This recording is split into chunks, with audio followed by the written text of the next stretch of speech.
Hi, how are you doing? This is Kim reading Urantia book to you. I gotta apologize. I think I've got some allergies acting up or something because I've been sneezing and my eyes are watering. So, um, it's okay. So just please excuse me for that. I'll be okay. Yeah. But meanwhile, we have to read about the crucifixion and the last hour on the cross. Okay. Yeah, the last hour on the cross.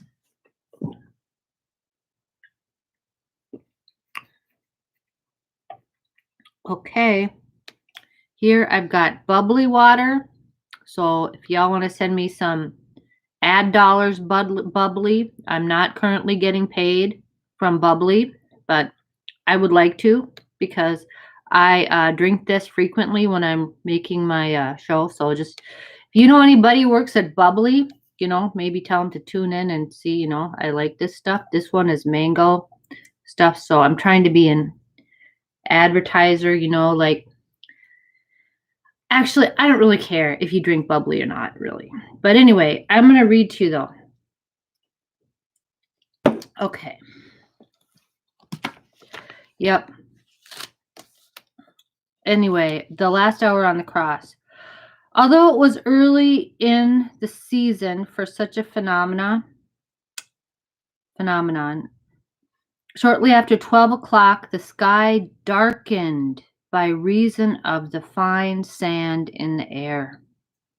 The people of Jerusalem knew that this meant the coming of one of those hot wind sandstorms from the Arabian desert.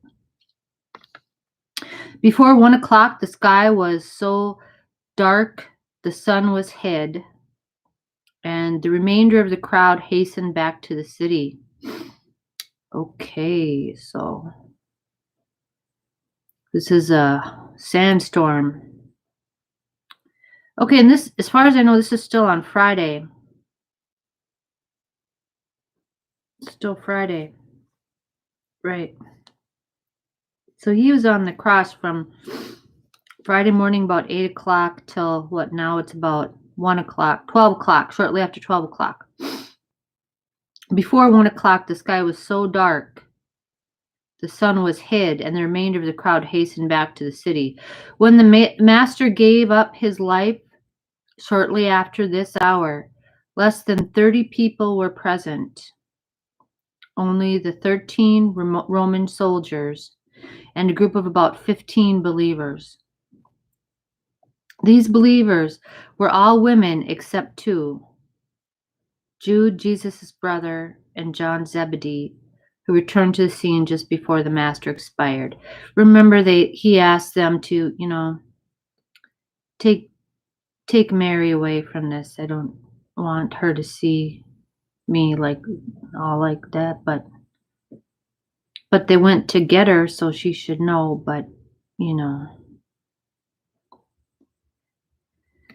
Okay.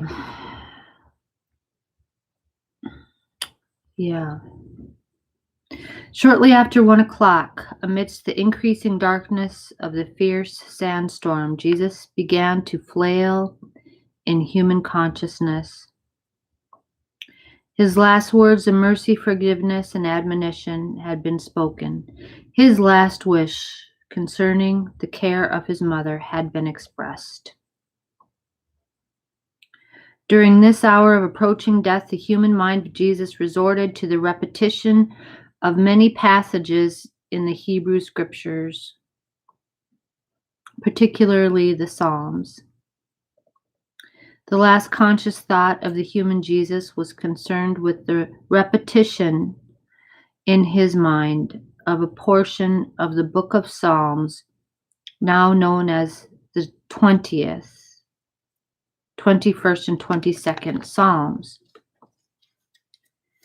While his lips would often move, he was too weak to utter the words, as these passages, which he so well knew by heart, would pass through his mind.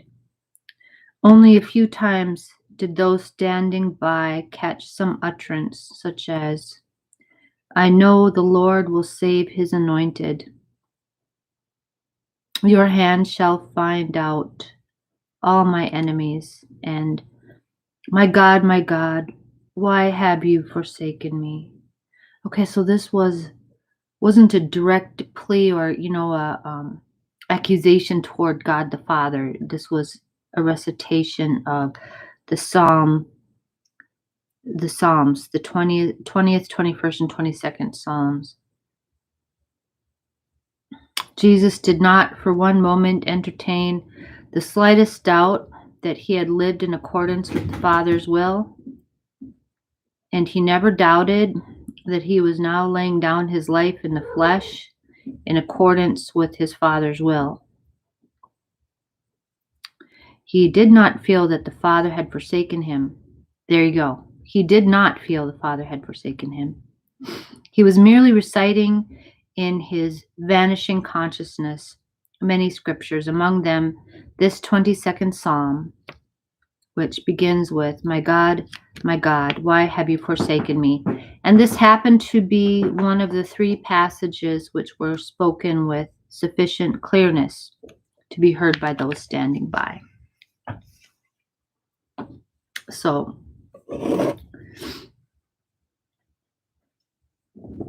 actually, I'm comforted a great deal by that, because I always kind of wondered about that. It's like, if you have such faith in God, here it seems your faith is faltering a little bit, but no, it's not. He's reciting this. He doesn't feel that way about God, that God has forsaken him. He never felt that way. So that's important. The last request which the mortal Jesus made of his fellows was about 1:30, when a second time he said, I thirst. And the same captain of the guard again moistened his lips with the same sponge wet in the sour wine. In those days, it's commonly called vinegar. Okay. But it's not really, it's more like wine than vinegar. Because, we've got red wine vinegar and things like that. But it's like sour wine. Okay. The sandstorm grew in intensity, and the heavens increasingly darkened. Still, the soldiers and the small group of believers stood by. The soldiers crouched near the cross, huddled together to protect themselves from the cutting sand. The mother of John and others watched from a distance, where they were somewhat sheltered by an overhanging rock. When the master finally breathed his last, there were present at the foot of his cross John Zebedee, his brother Jude, his sister Ruth, Mary Magdalene, and Rebecca, one time of Sepphoris.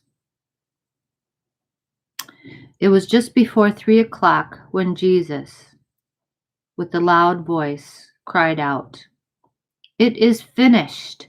Father, into your hands I commend my spirit. And when he had thus spoken, he bowed his head and gave up the life struggle. When the Roman centurion saw how Jesus died, he smote his breast and said, This was indeed a righteous man. Truly, he must have been a son of God. And from that hour, he began to believe in Jesus. Jesus died royally as he had lived. He freely admitted his kingship and remained master of the situation throughout the tragic day. He went willingly to his ignominious death after he had provided for the safety of his chosen apostles. He wisely restrained Peter's troublemaking violence and provided that John might be near him right up to the end of his mortal existence.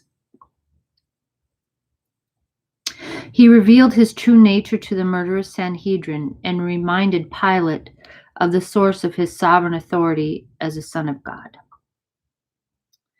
He started out to Golgotha bearing his own crossbeam and finished up his loving bestowal by handing over his spirit of mortal acquirement to the Paradise Father.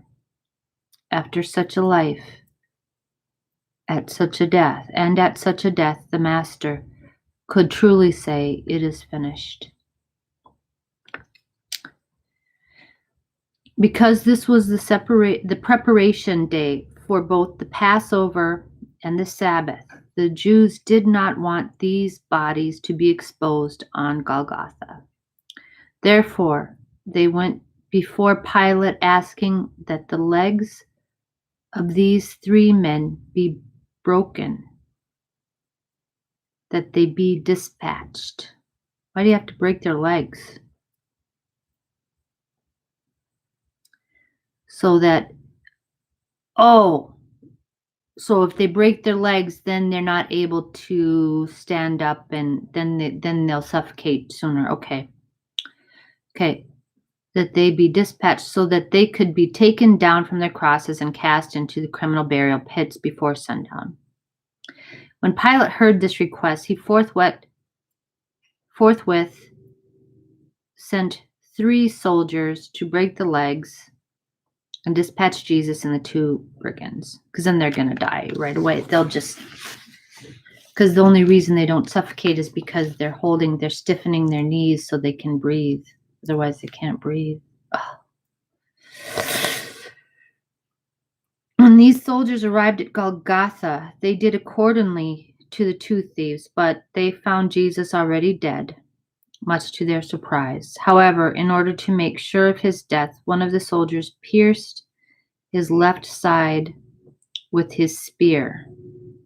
Though it was common for the victims of crucifixion to linger alive upon the cross for even 2 or 3 days, the overwhelming emotional agony and the acute spiritual anguish of Jesus brought an end to his mortal life in the flesh in a little less than 5½ hours. I'm really grateful for that he didn't suffer for days. Gosh. I'm glad. That doesn't make this any less horrifying than it is that he was made to die this way. But I don't know, that might be an example of God's mercy or something. Okay. All right. Well, we'll finish this paper tomorrow, okay? All right. Thank you. You have a good day. Bye.